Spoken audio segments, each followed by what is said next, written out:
പ്രകൃതിയെ വർണ്ണിച്ചു പാടാത്ത കവിഭാവനകളില്ല. കവിഹൃദയങ്ങളെ എന്നും പ്രചോദിപ്പിക്കാൻ ഹരിതാഭമായ പ്രകൃതിയെപ്പോലെ മറ്റൊന്നിനും കഴിഞ്ഞിട്ടുമില്ല. ഒരു കവിത മനുഷ്യനെ മണ്ണിലേക്ക് തിരികെ കൊണ്ടുവന്ന കാവ്യാത്മകമായ കഥയാണ് ഹരിപ്പാട് മണ്ണാർശാലയിലെ ജയദേവൻ നമ്പൂതിരിക്ക് പറയാനുള്ളത്. മണ്ണാർശാല LP വിദ്യാലയത്തിലെ മലയാള ഭാഷാധ്യാപകനായ ജയദേവനെ മണ്ണിലേക്ക് തിരിയാൻ പ്രേരിപ്പിച്ചത് തികച്ചും ആകസ്മികമായ ഒരു സംഭവമാണ്.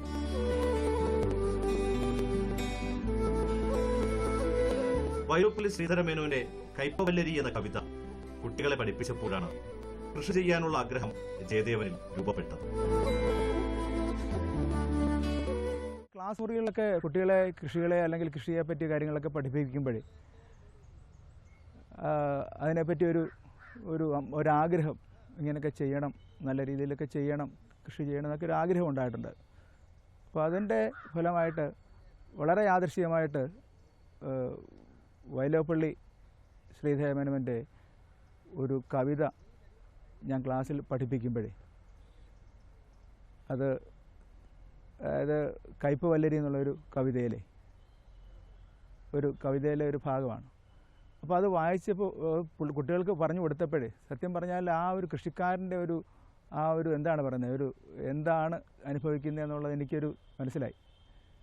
അപ്പോൾ അതുകൊണ്ട് ഞാൻ ആ ഒരു ഇൻസ്പിറേഷൻ ഉണ്ടായെന്ന് പറയുന്നില്ല, കവിതയെന്നുള്ള ഒരു ഇൻസ്പിറേഷൻ ഉണ്ടായിട്ടുണ്ട്. കാരണം ഇത്തിരി മണ്ണിൽ താനെ കിളച്ച് ഉയർത്തൊരു വിത്ത് പാകുമ്പോൾ എന്ന് തുടങ്ങുന്നൊരു കവിതയാണ്. അപ്പോൾ ആ അധ്വാനത്തിൻ്റെ മാത്രമല്ല, കൃഷിയിൽ നിന്ന് കിട്ടുന്ന ആ ഒരു മനസ്സിന് ലഭിക്കുന്ന ഒരു സന്തോഷം അതിനെപ്പറ്റി പറയുന്നുണ്ട്. അപ്പോൾ ആ ഭാഗം വായിച്ചു കഴിഞ്ഞപ്പോഴേ വല്ലാത്തൊരു ആഗ്രഹം ഉണ്ടായിരുന്നു. അപ്പോൾ അങ്ങനെ ഇരിക്കുന്ന സമയത്താണ് കുറച്ച് ഈ പറയുന്ന പുഞ്ചയിൽ കൃഷി ചെയ്യണമെന്നൊരാഗ്രഹം ഉണ്ടായി. അപ്പോൾ അങ്ങനെ പുഞ്ചയിൽ ആദ്യമായിട്ട് ഒരു 4 വർഷം മുമ്പാണ് കൃഷി ചെയ്യാൻ തുടങ്ങിയത്. ഇന്ന് അധ്യാപനത്തോടൊപ്പം ഒരു വിദ്യാർത്ഥിയുടെ മനസ്സോടെ മണ്ണിനെ പരിപാലിക്കുകയാണ് ജയദേവൻ.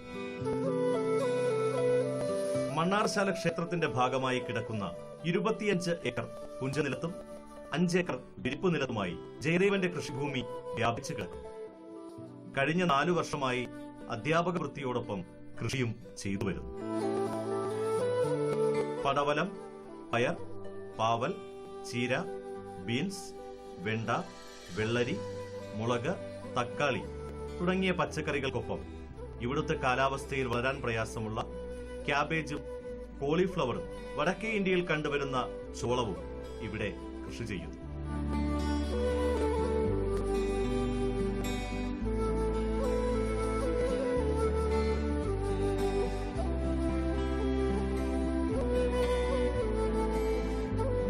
ഇതിനൊപ്പം തന്നെ 500 ഏത്തവാഴയും 200 കദളിവാഴയും ഇവിടെയുണ്ട്.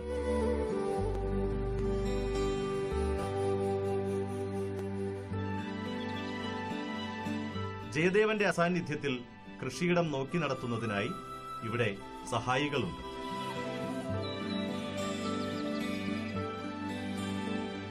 അതുകൊണ്ട് തന്നെ ജലസേചനവും വളപ്രയോഗവും ഇവരുടെ മേൽനോട്ടത്തിലാണ്.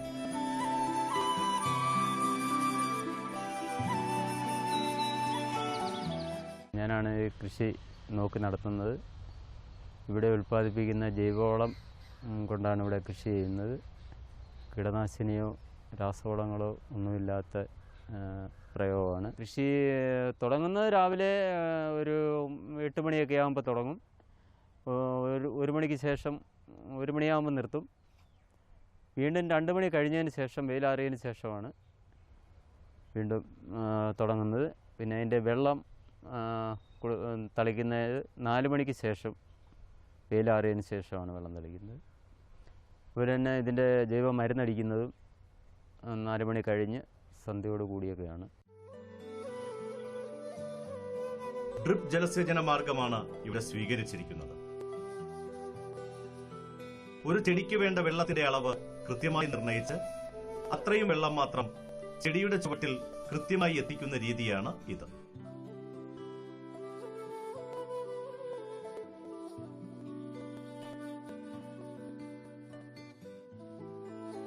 ഇതുമൂലം ജലം പാഴാകാതെ അധ്വാനവും സമയവും ലാഭിക്കുന്നു.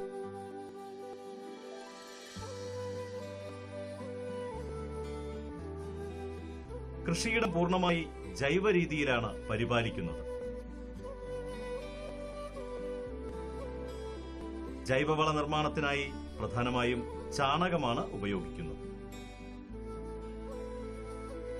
ഈ ആവശ്യം മുൻനിർത്തിയാണ് ഇദ്ദേഹം കന്നുകാലി വളർത്തൽ തുടങ്ങിയത്. എന്നാൽ അതിലൊരു ആനന്ദം കണ്ടെത്തിയ ഇദ്ദേഹത്തിന് കന്നുകാലി വളർത്തൽ ഒഴിച്ചുകൂടാൻ പറ്റാത്തതായി മാറിയിരിക്കുന്നു.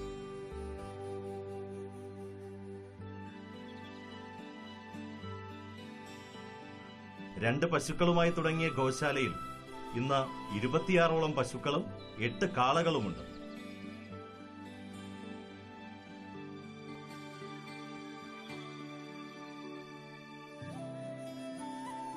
പാകിസ്ഥാനിലെ സഹിവാൾ ഇനം പശു,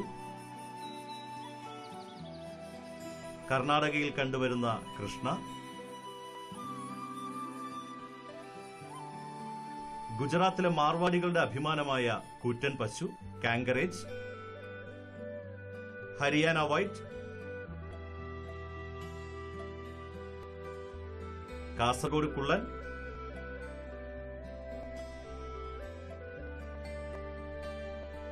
സിന്ധി തുടങ്ങിയ ഇനങ്ങളെ ഇവിടെ പരിപാലിക്കുന്നു. ഇവിടെ മൊത്തം 34 പേരുണ്ട്. 8 കാളയും ബാക്കി പശുവാണ്. വെളുപ്പിനെ 3:30-4 മണിയാകുമ്പോഴത്തേന് കറന്നു കഴിയും.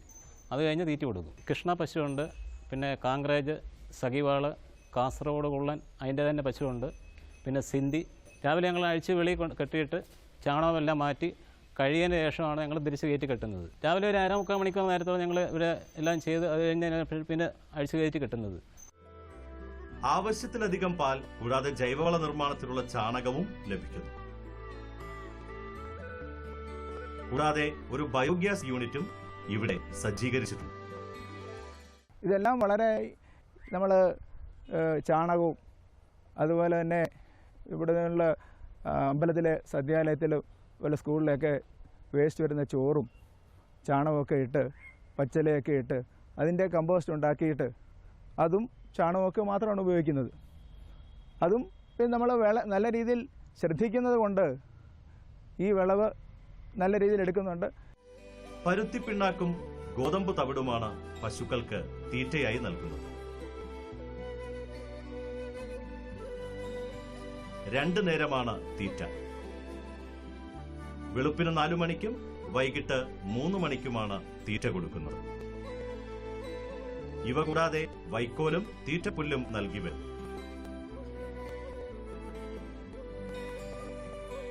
ഇവയുടെ പരിപാലനത്തിനായി 2 ജോലിക്കാരുമുണ്ട്. ഞങ്ങൾ 2 പേരാണ് ഡെയിലി. നൈറ്റിലൊരാളുണ്ട്. അത് രാവിലെ 4:30 മണിക്ക് കറവയാകും. കറന്നു കഴിഞ്ഞാൽ ഒന്ന് ഞങ്ങൾ 5-5:15 ആകുമ്പോഴത്തേക്ക് അരിക്കാൻ തുടങ്ങും. അരിച്ച് വെളിയിൽ കൊണ്ട് കെട്ടി പിന്നെ ഇതെല്ലാം വൃത്തിയാക്കിക്കൊണ്ട് വീണ്ടും ഒരു 3 മണിയാകുമ്പോഴത്തേക്ക് കുളിപ്പിക്കും. പിന്നെ ആ 3 മണി കുളിപ്പിച്ച് കഴിഞ്ഞാൽ ഉടനെ തീറ്റ കൊടുക്കും. തീറ്റ പരുത്തിപ്പിണ്ണാക്കും ഗോതമ്പ് തവിടുമാണ്. അത് വെളുപ്പിന് 4 മണിക്കും ഉച്ചയ്ക്ക് 3 മണിക്കുമാണ് ആഹാരം കൊടുക്കുന്നത്. പിന്നെ പോച്ചയുണ്ട്, കച്ചിയുണ്ട്, ഇടയ്ക്കിടയ്ക്ക് അത് കൊടുക്കും. അതൊക്കെയാണ് ആഹാരക്രമം. ജയദേവന്റെ ഈ ഉദ്യമത്തിന് നഗരസഭയും കൃഷിഭവനും പൂർണ്ണ പിന്തുണയുമായി കൂടെയുണ്ട്.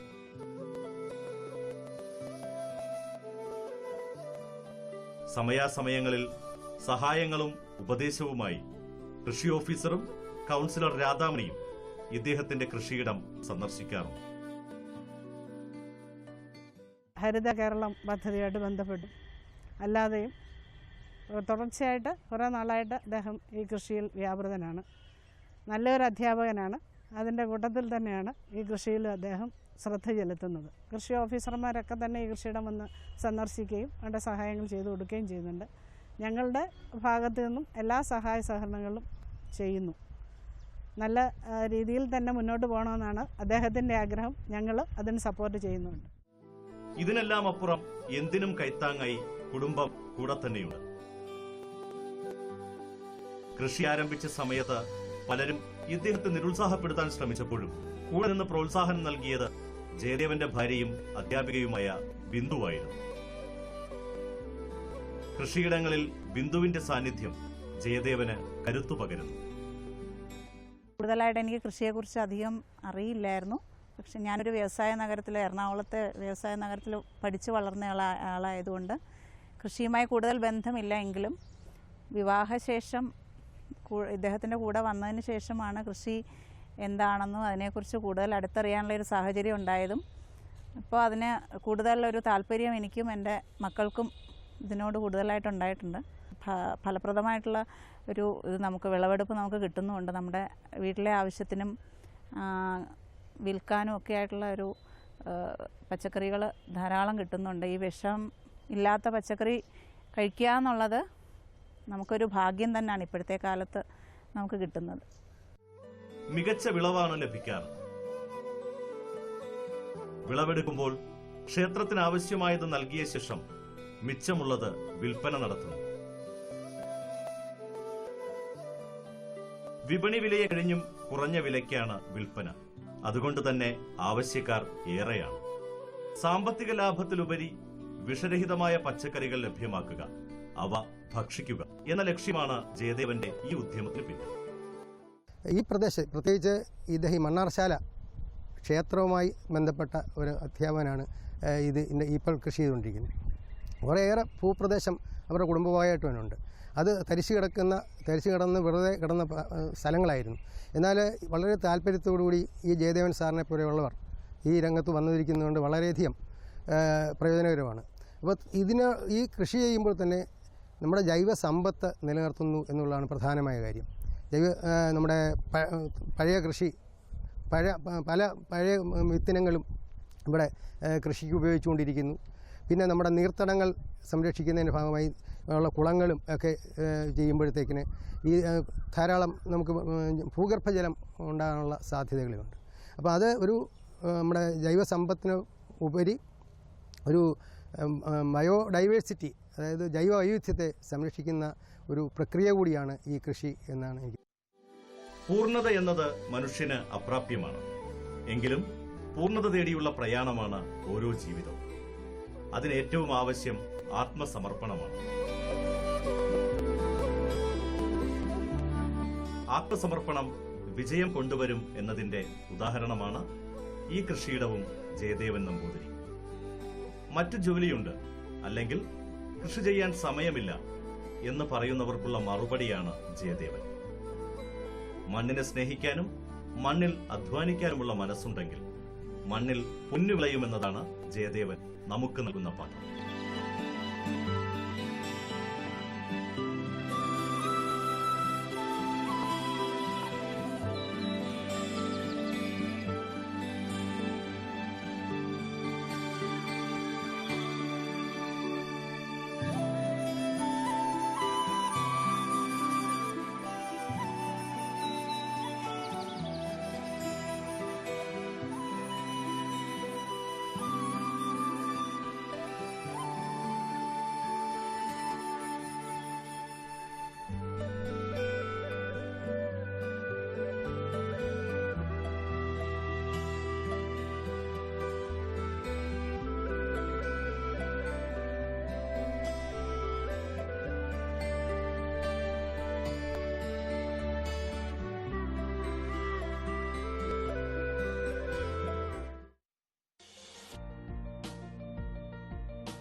यूरिया का स्वदेशी उत्पादन 70 लाख टन बढ़ाने के लिए 6 उर्वरक संयंत्रों का उद्धार किया जा रहा है।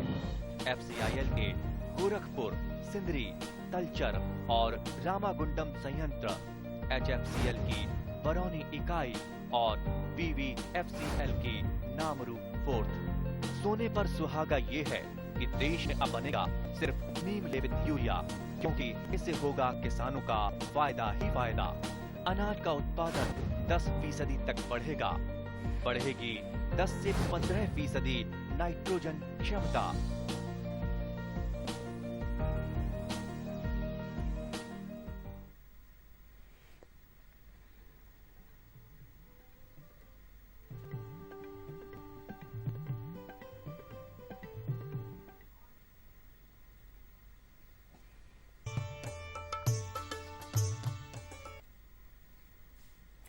നമസ്കാരം. ദൂരദർശൻ കാർഷിക വാർത്തകളിലേക്ക് സ്വാഗതം. പ്രധാന വാർത്തകൾ. പൂപ്പൊലി ജനുവരി 27 മുതൽ ഫെബ്രുവരി 9 വരെ. വെണ്ടയിൽ പുതിയ ഇനം സുസ്ഥിര വികസിപ്പിച്ചെടുത്തു. വയനാട് അമ്പലവയൽ പ്രാദേശിക കാർഷിക ഗവേഷണ കേന്ദ്രത്തിൽ ജനുവരി 27 മുതൽ ഫെബ്രുവരി 9 വരെ പൂപ്പൊലി എന്ന പേരിൽ കാർഷിക പുഷ്പ സസ്യഫല പ്രദർശനം സംഘടിപ്പിക്കുന്നു. 500-ൽ പരം വിദേശ സസ്യങ്ങൾ ഉൾപ്പെടെ 2000-ഓളം അലങ്കാര സസ്യങ്ങൾ പൂപ്പൊലിയിലെ പ്രദർശനത്തിനുണ്ടാകും. ശീതകാല ഫലസസ്യങ്ങളുടെയും പച്ചക്കറികളുടെയും തൈകൾ, തെങ്ങ്, കവുങ്ങ്, കാപ്പി, ജാതി തുടങ്ങിയവയുടെയും തൈകൾ പൂപ്പൊലിയിൽ ലഭ്യമാകും. കൂടാതെ ജൈവ കൃഷിക്ക് വേണ്ട ഉൽപാദനോപാധികൾ, സംസ്കരിച്ച കാർഷിക ഉൽപ്പന്നങ്ങൾ, വിവിധ നടീൽ വസ്തുക്കൾ എന്നിവയും പൂപ്പൊലിയിൽ ലഭ്യമാക്കുന്നുണ്ട്. പൂപ്പൊലിയെക്കുറിച്ച് കൂടുതൽ വിവരങ്ങൾക്ക് വിളിക്കാവുന്ന ഫോൺ നമ്പർ 049362604221. തിരുവനന്തപുരം ജില്ലയിൽ വാഴ കൃഷിയിൽ കൊക്കാൻ രോഗത്തിന്റെ വ്യാപനം കണ്ടുവരുന്നതായി വെള്ളായണി കാർഷിക കോളേജിലെ പ്രാദേശിക കാർഷിക ഗവേഷണ കേന്ദ്രം അറിയിച്ചു. കൊക്കാൻ രോഗം നിയന്ത്രിക്കാൻ 1.5 മില്ലി റോഗർ 1 ലിറ്റർ വെള്ളത്തിൽ ചേർത്ത് വാഴകളിൽ തളിക്കേണ്ടതാണ്.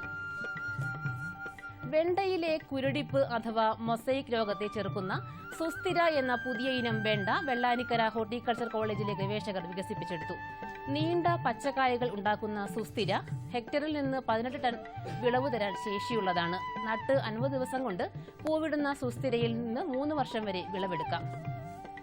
ചങ്ങനാശ്ശേരി സോഷ്യൽ സർവീസ് സൊസൈറ്റി മാലിന്യ സംസ്കരണം, ജൈവ കൃഷി, ജലസംരക്ഷണം, മണ്ണു സംരക്ഷണം, പ്ലാസ്റ്റിക് നിർമ്മാർജ്ജനം എന്നിവ ലക്ഷ്യമാക്കി ഹരിതവർഷം ഹരിതഗ്രാമം പദ്ധതി നടപ്പിലാക്കുന്നു. ഇതോടനുബന്ധിച്ച് ഫാം ഫെസ്റ്റ് 2017 ഈ മാസം 26 മുതൽ 30 വരെ പാറമേൽ പള്ളി മൈതാനിയിൽ സംഘടിപ്പിക്കുന്നു. കാർഷിക വിള പ്രദർശനം, നാട്ടുചന്ത, കൃഷി അനുബന്ധ മത്സരങ്ങൾ, മികച്ച കർഷകരെ ആദരിക്കൽ, കലാപരിപാടികൾ, കാർഷിക ശില്പശാലകൾ, സർക്കാരിതര ഏജൻസികളുടെ സ്റ്റോളുകൾ എന്നിവ ഫാം ഫെസ്റ്റ് 2017 ഉണ്ടായിരിക്കും.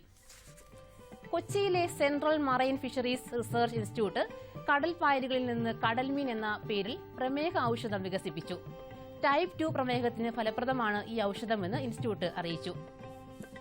ആലുവ മൃഗസംരക്ഷണ പരിശീലന കേന്ദ്രത്തിൽ ജനുവരി 27, 28 തീയതികളിൽ ആട് വളർത്തലിലും 31-ാം തീയതി കാട വളർത്തലിലും പരിശീലനം നൽകുന്നു. പരിശീലനത്തിൽ പങ്കെടുക്കുന്നതിന് മുൻകൂറായി പേര് രജിസ്റ്റർ ചെയ്യണം. വിളിക്കാവുന്ന ഫോൺ നമ്പർ 0484262441. ക്ഷീര കർഷകർക്ക് പ്രോത്സാഹനമായി കാലിത്തീറ്റ സബ്സിഡി ഈ മാസം മുതൽ വിതരണം ആരംഭിക്കും. സംസ്ഥാനത്ത് രജിസ്റ്റർ ചെയ്ത 2.98 ലക്ഷം ക്ഷീര കർഷകർക്കാണ് സബ്സിഡി ലഭ്യമാക്കുന്നത്. ക്ഷീരവികസന വകുപ്പിന്റെ വാർഷിക പദ്ധതി ഉൾപ്പെടുത്തി അനുവദിച്ച കാലിത്തീറ്റ സബ്സിഡി ക്ഷീര കർഷകരുടെ ബാങ്ക് അക്കൗണ്ടിലേക്ക് ഡയറക്റ്റ് ബെനിഫിറ്റ് ട്രാൻസ്ഫർ പദ്ധതി പ്രകാരം ലഭ്യമാക്കും. ക്ഷീര സഹകരണ സംഘങ്ങളിൽ പാൽ നൽകുന്ന ക്ഷീര കർഷകർക്ക് 1 ലിറ്റർ പാലിന് 1 രൂപ നിരക്കിലാണ് സബ്സിഡി നൽകുന്നത്. ഇനി കമ്പോള നിലവാരം. വെളിച്ചെണ്ണ കൊച്ചി 12,600 രൂപ, വെളിച്ചെണ്ണ കോഴിക്കോട് 13,200 രൂപ, വെളിച്ചെണ്ണ തൃശൂർ 13,000 രൂപ, കൊപ്ര കൊച്ചി 8,475 രൂപ, കൊപ്ര കോഴിക്കോട് 8,700 രൂപ, കൊപ്ര തൃശൂർ 8,475 രൂപ, കുരുമുളക് അൺഗാർബിൾഡ് 65,200 രൂപ, കുരുമുളക് ഗാർബിൾഡ് 68,200 രൂപ, ചുക്ക് മീഡിയം 13,500 രൂപ, ചുക്ക് ബെസ്റ്റ് 14,500 രൂപ, മഞ്ഞൾ സേലം 9,600 രൂപ, മഞ്ഞൾ ഈറോഡ് 9,800 രൂപ, അടയ്ക്ക പഴയത് 19,000 രൂപ മുതൽ 20,000 രൂപ വരെ. കൊച്ചി റബ്ബർ RSS 5-ാം ഗ്രേഡ് 14,000 രൂപ, റബ്ബർ RSS 4-ാം ഗ്രേഡ് 14,800 രൂപ, കോട്ടയം റബ്ബർ RSS 5-ാം ഗ്രേഡ് 14,300 രൂപ, റബ്ബർ RSS 4-ാം ഗ്രേഡ് 14,900 രൂപ. കമ്പോള നിലവാരം കൊച്ചി. വെളിച്ചെണ്ണ 12,600 രൂപ, കൊപ്ര 8,475 രൂപ, പിണ്ണാക്ക് എക്സ്പെല്ലർ 2,200 രൂപ, പിണ്ണാക്ക് റോട്ടറി 2,700 രൂപ, കുരുമുളക് അൺഗാർബിൾഡ് 65,200 രൂപ, കുരുമുളക് ഗാർബിൾഡ് 68,200 രൂപ, ചുക്ക് മീഡിയം 13,500 രൂപ, ചുക്ക് ബെസ്റ്റ് 14,500 രൂപ, മഞ്ഞൾ നാടൻ 11,500 രൂപ, അടയ്ക്ക പുതിയത് 16,000 രൂപ മുതൽ 18,000 രൂപ വരെ, ജാതിക്ക തൊണ്ടൻ കിലോഗ്രാമിന് 250 മുതൽ 275 രൂപ വരെ, ജാതിക്ക തൊണ്ടില്ലാത്തത് 440 മുതൽ 470 രൂപ വരെ, ജാതിപത്രി മഞ്ഞ ചുവപ്പിന് 550 മുതൽ 600 രൂപ വരെ, ഗ്രാമ്പു 740 രൂപ. റബ്ബർ RSS 5ാം ഗ്രേഡ് 14,000 രൂപ, റബ്ബർ RSS 4ാം ഗ്രേഡ് 14,800 രൂപ, ഒട്ടുപാൽ 10,300 രൂപ, ലാറ്റക്സ് 9,500 രൂപ. കമ്പോള അവലോകനം. സംസ്ഥാനത്തിന്റെ വിവിധ ഭാഗങ്ങളിൽ നിന്നായി കൂടുതൽ കുരുമുളക് വിൽപ്പനയ്ക്ക് എത്തിയത് ഉൽപ്പന്ന വിലയിൽ സമ്മർദ്ദമുളവാക്കി. ഡൽഹി, കാൺപൂർ, ഗോളിയാർ എന്നിവിടങ്ങളിൽ നിന്ന് മുളകിന് ആവശ്യക്കാരുണ്ടെങ്കിലും വിളവെടുപ്പ് വേളയായതിനാൽ നിരക്ക് ഇടിക്കാൻ അവർ ശ്രമം തുടരുകയാണ്. പുതിയ മുളകിന് 200 രൂപ കുറഞ്ഞ് 63,700 രൂപയായി. ഏലക്ക വില താഴ്ന്നു. പിന്നിട്ട് 2 ആഴ്ചയായി കിലോഗ്രാമിന് 1,500 രൂപയ്ക്ക് മുകളിൽ നീങ്ങിയ ഏലക്ക ഇന്ന് ശാന്തൻപാറയിൽ നടന്ന ലേലത്തിൽ കിലോ 1,451 രൂപയായി കുറഞ്ഞു. ശരാശരി ഇനങ്ങൾ 1,334 രൂപയിൽ ലേലം കൊണ്ടു. പൊങ്കൽ കഴിഞ്ഞതോടെ തമിഴ്നാട്ടിൽ നിന്ന് ഏലത്തിന് ഡിമാൻഡ് മങ്ങി. ഓയിൽ മില്ലുകാർ വെളിച്ചെണ്ണ നീക്കം നിയന്ത്രിച്ചത് വിപണിക്ക് കരുത്തായി. ഉൽപാദന മേഖലയിൽ നിന്നുള്ള കൊപ്ര വരവ് ശക്തമല്ലെങ്കിലും വിലക്കയറ്റം കണ്ട് പല ഭാഗങ്ങളിൽ വിളവെടുപ്പ് ഊർജിതമായി. ഇനി കാലാവസ്ഥ.